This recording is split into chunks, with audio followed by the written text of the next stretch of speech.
What's up, everybody? Welcome to another edition of Elevate Your Grind, brought to you by the Cannabis Lab. I am your host, Todd Rosales, and it is lovely to be back here. You probably see changes of the studio. Sometimes I'm here, sometimes I've been going on location. You've seen some in-person ones. We're trying to do more in-person ones, but obviously it's a lot easier to get guests when they are where they are, and I don't have to go to them. So, with that, our guest today is coming from a state that is near and dear to my heart. One that I wish would get its shit together a little bit. I thought they had their shit together when they first launched, but things have gotten a little bit crazy there. But I'm excited to see what happens because it's on the East Coast. I think it's going to be the heart of the East Coast and potentially the heart of the country. So please welcome Christian Chavez of Statis Cannabis Co. Christian, thanks for joining me, man. Oh, thank you. Very happy to be here and excited to meet you. Yeah, absolutely. And well, first of all, the logo, I saw that you guys were the first dispensary in the Bronx. And I go, it's ballsy to have a logo that looks very similar to the Seattle Mariners logo right next to Yankee Stadium. But then I actually looked at what the makeup of the logo was with the joiner blunt at the bottom and the S being made out of smoke. And I'm like, okay, I Well, can I awesome. can see that. It's a very nice logo. So you did catch it all. That was the intention. That's awesome. Not Yeah. not everybody sees it. No, it is that's what made me like it. I'm like, how are you gonna be the first one in the Bronx and not, bring in the Yankees to that? And then I saw, I'm like, okay, you're being unique and writing your own story. So I like it, man. So tell me, I read a little bit. Unfortunately, life got in the way when I started to do my diligence. So I've learned as a podcaster now that I've gotten busier with my day job, I need to start doing my homework the night before. But you guys had a partner. And I believe that's how you were able to get into the industry. But I saw, was it you or a relative of yours that had been arrested for cannabis in the past? Yep. So a family friend of ours, Angel Teresta, which owns 51% of Status Cannabis, is justice involved. He ran a few businesses after being incarcerated. So because of that, we qualified for the card program. So we were one of the first 36 licensees way back in November 2023. So the program obviously was a slow rollout, but we were fortunate enough to get this license. And the good thing is we had all our shit together. We had our management team, and here we are, almost 4 months in from we opened July 6th this year. Very cool, man. That's got to be exciting. I love seeing legal cannabis come to New York. New York actually, funny enough, just holds a near and dear place to my heart and my journey with cannabis. But let me ask you a question, and if you know it, and I think you do, because obviously you guys were building a business then. New York seemed to almost come out of the gates very hot with cannabis. They had decriminalized it. You were essentially able to consume cannabis all over the city, wherever cigarettes were allowed to be. And I remember I came to New York maybe a month after that happened, and I thought it was the coolest thing in the world. It certainly felt like the most free thing in the world. I'm like, I can't believe the city's getting it right.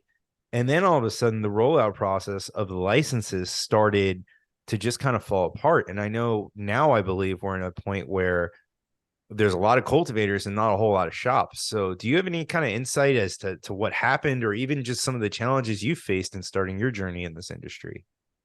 So I mean, my journey started in New Jersey, on the Okay. cultivation side. We immediately started to, or actually not immediate, but we actually were awarded a cultivation license in New Jersey when New Jersey uh, changed its rules here.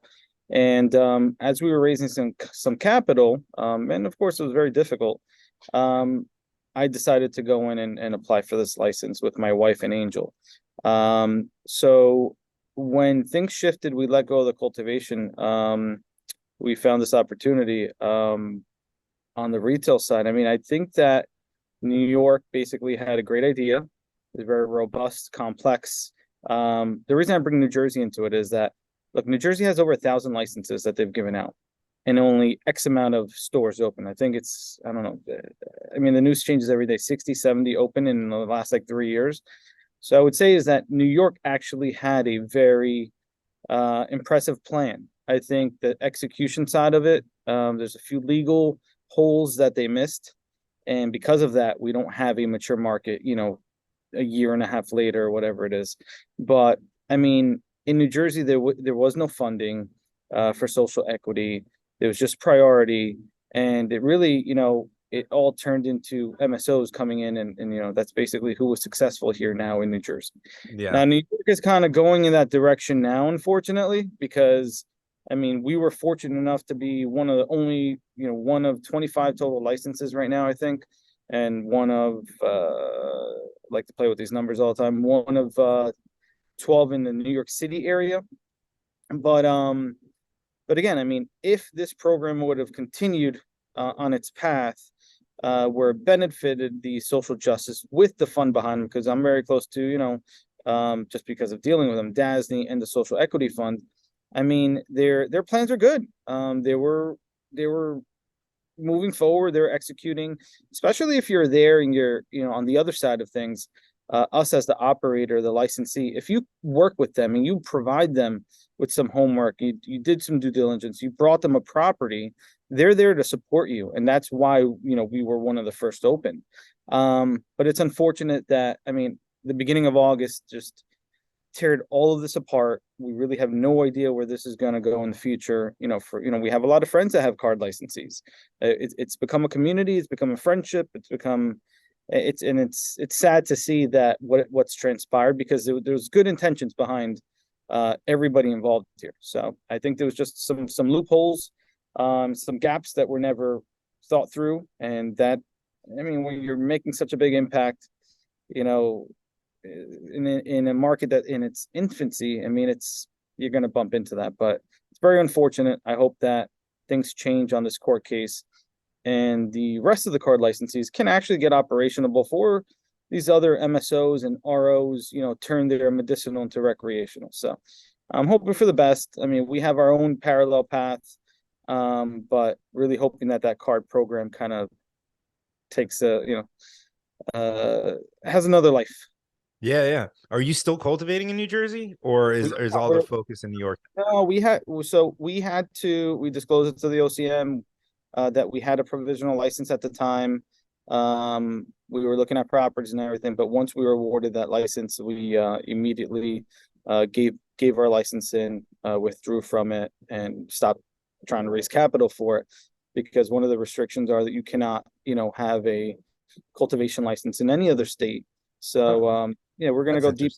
Yeah, we're gonna go deep into that endeavor there, but we shifted focus and pivoted into the retail space, which, things happen in weird ways, and that's just what happened to us. And now we're working on an expansion plan for Statis, so we're excited. Everything works out. Well, it's always interesting getting into the industry. I'm curious to know, you had talked about the beginnings of New York, New Jersey, and both states kind of allowed it to where the MSOs came in first.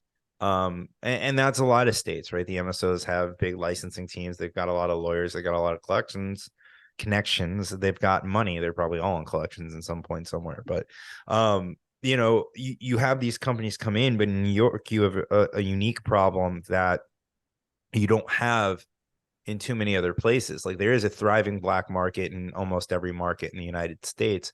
In New York, that black market is very front and center. And to people who are not from there, or even people from there and don't pay attention to what the actual laws are, there is a thriving black, gray, white and a half market, whatever you want to call it, in New York of unlicensed dispensaries. Which is stiffer competition to you all right now?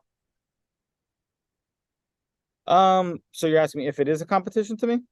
I mean, you have people who are not paying taxes and other things that you're trying to compete with doing it the right way. And then you have MSOs that are doing it the same way as you, that just have deep pockets. As you compete in New York, which ones are more of a threat to you, do you think? So, I mean, I would agree with you. I mean, I answered this question last night at a community board meeting, and the issue is that the black market's never going to go anywhere, right? As you stated, New York is one of the heaviest black markets, outside of California and Arizona, I guess. But they are definitely competition, I would say. Right now, we're directly coexisting. Like, I mean, we're in the Bronx. The Bronx is probably one of the, there's a bunch of black market in it's existing heavily there. So look, our numbers are fine. But can you imagine if, the black market was controlled? I mean, we would be, making triple of what we're doing now in numbers. So we're satisfied, but I mean, I think from my talks with different officials and stuff with the OCM, I mean, there are plans to kind of get a little bit more aggressive. But until they kind of get these landlords, involved, and the fines are a little bit higher than what they are, I mean, it's really not going to go anywhere. So, like you said, I mean, these people don't pay taxes. It does hurt. We're currently coexisting, but as more licenses, as more licensees go get online, they will be part of, taking part of that market share. And if we're still coexisting with the black market and they're not eliminated, it's going to be very hard for the legal market to succeed as a whole. So it's going to be very hard to have 1,000 licenses open and then also have 1,000 illegal illicit shops. Yeah. Now, if we remove half of the illegals, then, we can have a nice legal market, and, those that are doing things the right way can succeed. So I hope that we go in that direction. I see that they're trying harder and harder, but we're far from seeing a big impact. Yeah, man. I mean, that's got to be tough just because the average consumer in general, like you, me, we work in this industry. We know what's right, what's wrong, what's legal, what's not. But I can't tell you how many times, like, I have friends in Florida and they're talking about weed, and down here we're forced vertical integration. I think New York was vertical integration at one point, right? But I tell them there's 22 companies that can produce weed and they only sell their own stuff. And then someone will send me a picture of a thing that says like dispensary. And for down here, it's like Delta 8 and like THCA and those alternative or synthetic cannabinoids that are, legal weed, no card. There are commercials on the internet and stuff like that where you can get it, and the average consumer thinks like, oh, weed's legal in Florida, so of course that's real. I can only imagine what it's like in New York, where It's awful. yeah, It's absolutely awful. there's a storefront associated with it. And they're very nice. There's a lot of money invested behind it, and I run a test every time. I have some meetings in Midtown or something. It's something I like to do. So we go to lunch. We have some meetings. Let's say at a lunch spot, and typically you get these college students that are waiting on you, and when they see cannabis, sometimes we're literally throwing. We have samples. We just walked out of a meeting, and we throw all these samples on the table, and we're discussing these things, right? And I literally asked the waitress or the waiter and say, listen, oh, you're a consumer, okay? Where do you get your stuff? Oh, I get it from this store over here. It's so nice. They always have the product I like, and I'm like, that one's illegal. And the first thing that, no, I didn't know that. I mean, I had no idea. They don't know the difference. I mean, I understand that, like you go to our store, we have an OCM number, we have a nice little sticker. I mean, that's not enough. So something else needs to be done to kind of highlight, I mean, and educate the consumers that these are your legal stores, these are your illicit shops. And I mean, there's a lot of problems with these illicit shops because I mean, I personally have had friends that with stories, people in their families with edible issues, 2 people that I know have actually passed from fentanyl being in some of these products. I mean, the stories that are out there in the media, they are true. I mean, they're actually close in my heart because I know some of these families. So we definitely do need to do more on the regulation side. I couldn't agree with you more, man. I think, what my fear has always been like, so there was almost a ban on hemp derived products. And I kind of supported that. I know a lot of people are like, oh, free the plant, this, that, and the other. It's like, well, the THC side of it is being heavily regulated and taxed. And my fear is that there are a lot of headlines out there that demonize just THC cannabis, Delta 9 THC cannabis, whatever we call traditional weed, but it's not the product. They just loop it all in with a THC affected or a weed, this person smoked weed or was this a THC edible or whatever it was, but they don't say that it was a synthetic cannabinoid or that it came from an illegal shop or whatever. The headline just grabs that weed equals bad. And what bothers me is we have so many people in this industry, yourself, that are doing everything they can to follow these ridiculous rules and regulations and compliance issues that, if that's what we have to do to operate the right way to get this product to market, we understand. But so many people are working so hard to do it the right way that I hate the headlines are being grabbed by these stores that are not um doing the right thing, or these illegal products or these alternative cannabinoids, the people that are just trying to skirt the rules and taking advantage of gray areas in regulation. So, as much as I want to be the person who says make your own choices and take your own risks, I don't want anything to hold back the legal market, the legal market that we're building right now. And if those people want to put out a quality product that goes through testing and is handled the right way, if there's a path for them to be able to do so instead of doing what they're doing, I'm all for it. But if they're just people who want to break the rules to make money, well, then I don't support that at all. So, Agree. I mean, this has to be compared to the times of prohibition. It's comparable to alcohol, and it needs to be controlled. I mean, you don't see alcohol in the streets, right? I mean, really difficult to find someone that made their own alcohol, and God knows what they would put in it. So it has to be controlled. yeah. Give you an example. I mean, about a week ago, I got a call from somebody in my circle in Status, and they're traveling from New York to New Jersey, and they're like, oh, I needed to get a lighter and rolling paper. So they literally found like one of these gas stations, and he became so friendly. They were talking about the cannabis market. It was funny, and he's like, "Hey, try this." And he's like, we have a store. We only do legal. So he's like, "No, just try this." So he tried some cannabis that he gave him.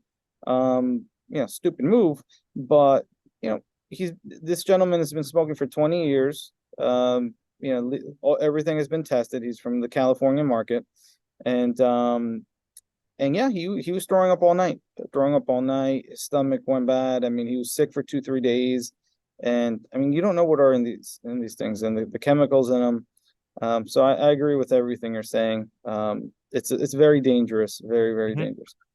So now that we've scared the shit out of people and not go to the illegal stores, let's talk about the positive side of the legal stores, man. So, one of the cool things about New York is neighborhoods, right? New York City is a completely different lifestyle than most of the country. Like, I live down here in Florida. Obviously, when I want to go to a dispensary, I got to get my car. And just because of how spread out Florida is and the little amount of licenses, like, there's delivery options, but it's not that personal experience. It kind of feels like an e-commerce experience here, where like New York, you guys just get to be part of the community. I can see myself stopping in a whole lot more often, living that New York lifestyle, grabbing an eighth here or there, waiting for the next harvest to come in or a new product, or, not stocking up as much. Like, I feel like it kind of changes the buying style, but for the better, where you truly get to know your customer. Like, I might be a regular to some of the people, and I see a bud tender a couple times, or with the infrequency I come in, I don't build that relationship. I build a trust with the store, but you guys have such an opportunity to build a personal relationship. I'd love to understand, what it's like building a community, a cannabis community in Manhattan, or not Manhattan, sorry, in the Bronx like that. It's funny you say. I mean, it's a complete vibe, man. It's completely different in any other state, at least right now where the market is. I want to say that. I mean, we have probably, I mean, biased here, the best cannabis consultants slash bud tenders in the market. They love to connect and give that personal experience. I mean, every single person that comes through the door and talks to me after just says, "Wow, your bud tenders are awesome. We have this personal relationship. They referred me to this company and this strain, and it's amazing. I sleep better at night. My neck pain, went away." I mean, it's like our team is educated on the products, and they want to give that personal experience. Our whole kind of branding is, we're going for that urban luxury as we expand into other stores. Our bud tenders have that personality. They want to educate the consumer. And yeah, I mean, we have our bud tenders are creating these great relationships with the consumers, and it's a little bit different. It's not treated like e-commerce. They know some people, you just come into to a specific bud tender at this point because they know that they're going to direct them to the right product. There's new drops every week, so they're testing and trying to harvest, like you said. And what's cool about all this right now is, like, I mean, this is all New York grown. So most of these companies right now, outside of a couple brands, and even these couple brands that are, outside of New York that are now in New York, they're still being farmed on New York land. Yeah. So they're really, in essence, being grown by New Yorkers. So Yeah. this whole New York community, it's a whole vibe, man. From the people growing and harvesting and rolling it to all the way down to the store to the sale. So the community feeling is awesome. I hope it stays. And we're trying to keep it going. Very cool, man. Yeah, I was reading the day that you guys launched. It Yeah. was something like you guys hosted with what was it, fried chicken and where was that? I don't know what We it was. had a bunch of food trucks, and those food trucks were, I think we had fried chicken, we had, I mean, all native food. We had some Spanish food. I mean, obviously our whole team and myself were all Hispanic, so it was awesome. It really was. Dude, I mean that to me is, and that's why I like the way that New York kind of regulated consumption of weed. Was you guys have some of the best food in the city or in the world, sorry. Yeah. And and especially some of it up in the northern part up there in the Bronx and Harlem and everything else. The coolest thing is when you go to New York these days to be able to leave your hotel, spark a joint, smoke it on the way to dinner, and enjoy dinner. So seeing you guys bring in the culinary side of things to kick it off was, I thought, was a really cool touch. Absolutely. Thank you for that.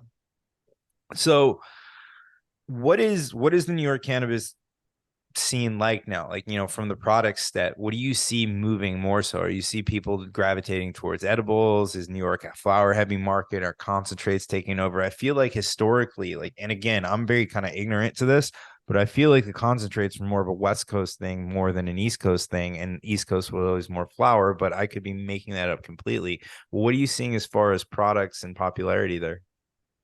So right now in the Bronx, we're about 67%, I would say, flower, and the rest would be, edible concentrates, vapes. So, I mean, you're not ignorant. You're definitely on the money. It's flower heavy. Little by little, the percentages change week to week because the reoccurring consumers that come in now they want to try new stuff. So the one that are used to buying eighths, they may want to try some awesome gummies to sleep, because they were educated by a bud tender that the THC compound with the CBN with a little bit of melatonin is good to sleep at night. So they try that. They like the effects and they start buying that. So when we started, we were like 75% flower, and immediately, I mean, it is dropping a little bit, but not drastic. I think it's going to be 65 to Sure. 70% at all times where we are at exactly. If you go to the middle of Midtown, which we do have expansion plans to be there, I think it's changing big time. I mean, you have you go to Times Square, and if you're around a lot of corporate buildings, guess what? These guys can't smoke flower all day, right? Yeah. People at least that work in the buildings above you, they may need to vape. They go vape in the bathroom, or they might take an edible, to take home with their wife. So it's where we are right now in the Bronx. It's flower heavy. I would say that it's not going to change much, but I think it's a regional thing too. I think you can even narrow it down to regions. So that's where we are on that. So I talk about the consumption as a tourist, right? Like being able to smoke anywhere that you consume cigarettes. But how is it, considering the majority of New York rent, and you guys are on top of each other, and I don't mean that in a negative way. It's a great place, but it is mostly apartments and it's renting. So you are smelling when other people are consuming. Are people having a hard time being able to consume in their own residences? I mean, people do it. There's complaints here and there, just like smoking. There's really no difference. But I wouldn't say that there's that much of an issue right now. I Sure. think it's becoming a little bit more acceptable. Unless you have a family that's being bothered by the smell next door.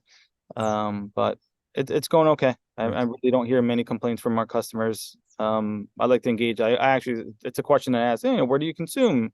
Mm-hmm. A lot of people know, in my bedroom, and there's no complaints. So, um, I guess it's case by case. Sure. It's funny, man. So I started a cannabis brand a couple of years ago, and we started on the West Coast, and we developed the West Coast, Oregon, Washington, California, and then eventually we came to the East Coast, going to Boston, starting out, and New York was always on the radar. And there was just something like when you get to New York, it's so much different than the West Coast. I feel like the West Coast has this, when they smoke weed, it's like they're in wide open spaces, they're in the outdoors, they're sitting in traffic maybe or prior to traffic. Like they've got a lot of time on their hands. And New York is always rush. It's the hustler's mentality up there. It's the heart of the business for the entire world.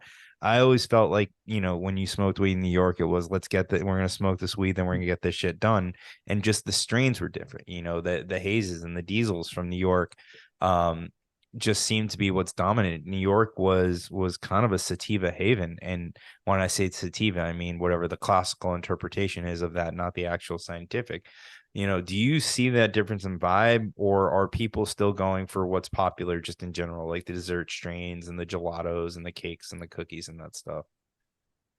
think they're going for those specific strains, but I would say that we noticed this last week.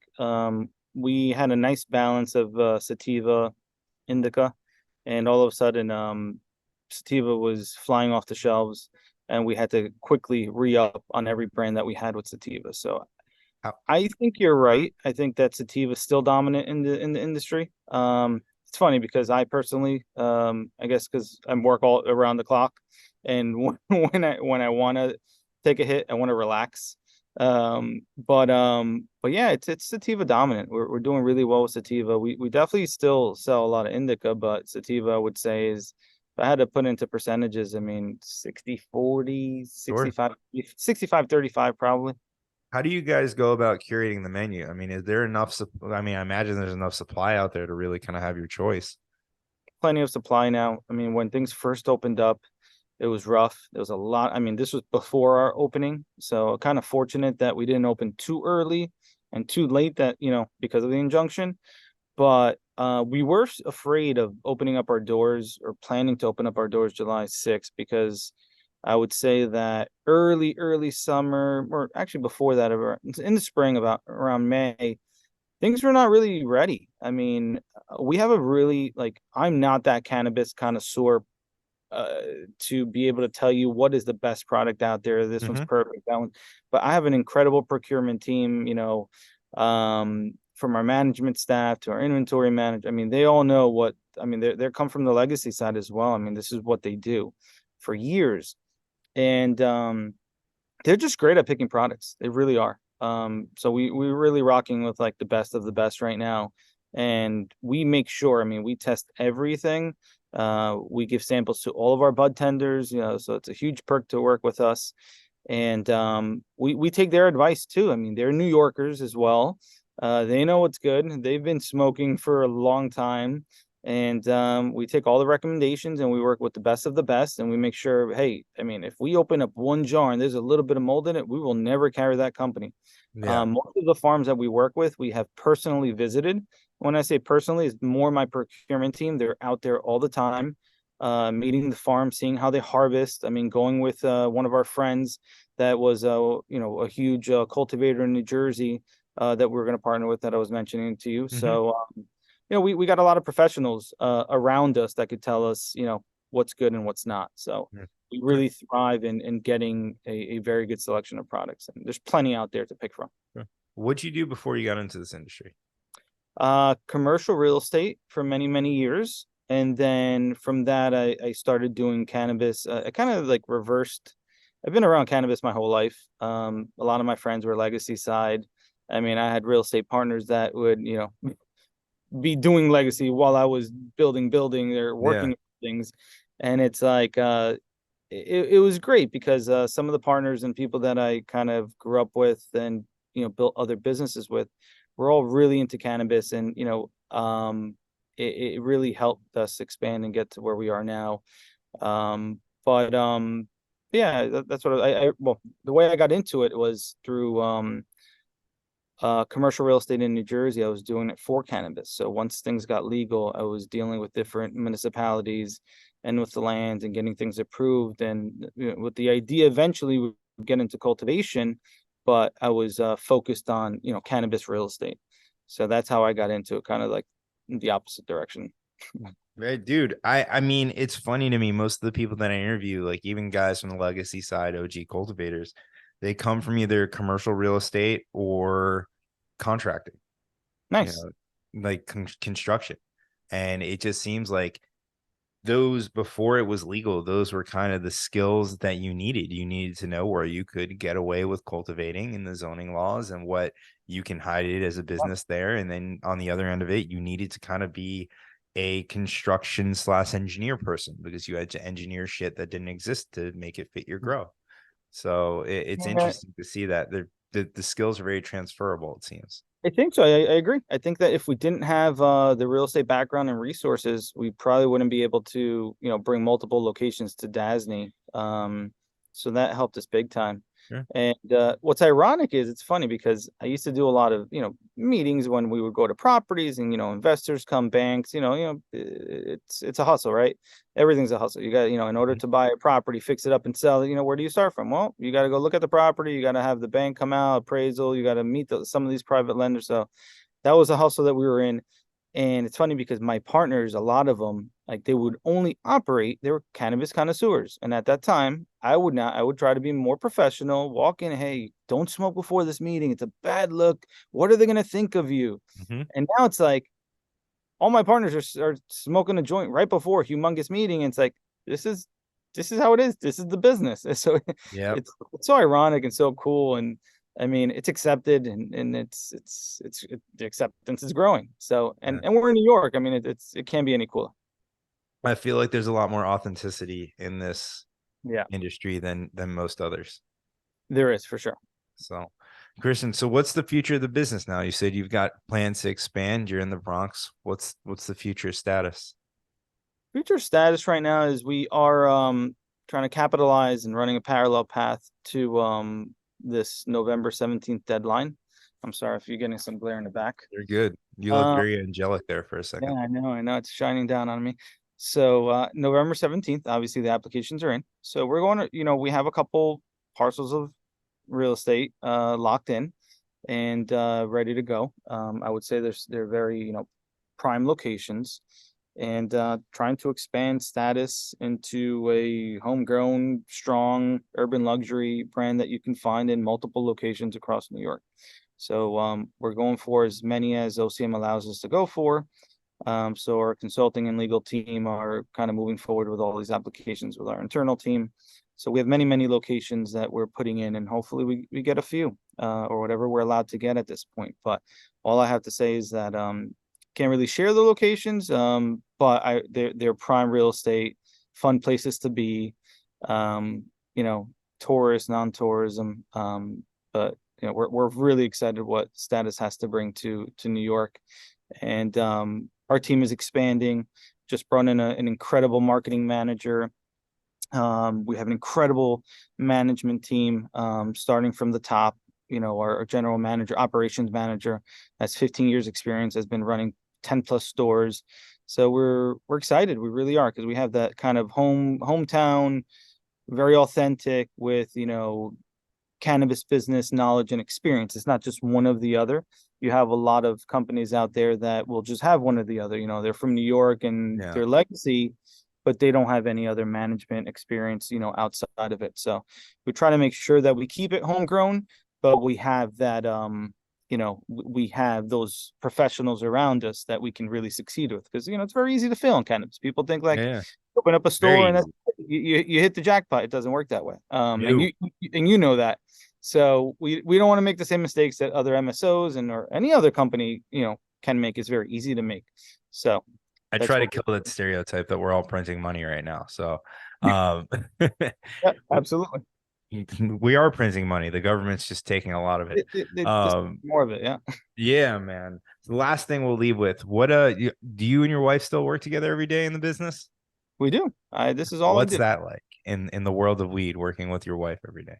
It's good, man. I mean, we work Well, together. she might be watching this. I don't know if I should have asked. She's in another room doing something else. So she does more community involvement, which we are expanding on right now. Very cool.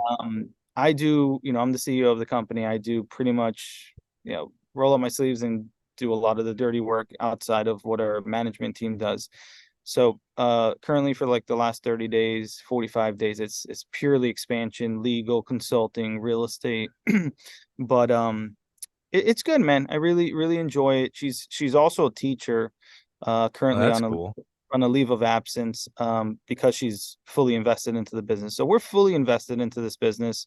So she's got to love the community education thing, being a teacher. Loves it. I mean, she comes from, special needs, inner city, I mean, this is her thing. So, she really wants to give back to the community. We're working on some nonprofit stuff. So hopefully in the next few months we have some rollouts and different programs. But it's fun, man. I mean, it's so many opportunities right now. And I mean, back to working with a wife, it's exciting. I mean, it's something that we always wanted to do, and I think we found the right business to be in where, we're not kind of on top of each other all day. We each are doing our different Yeah, dude. parts of the business.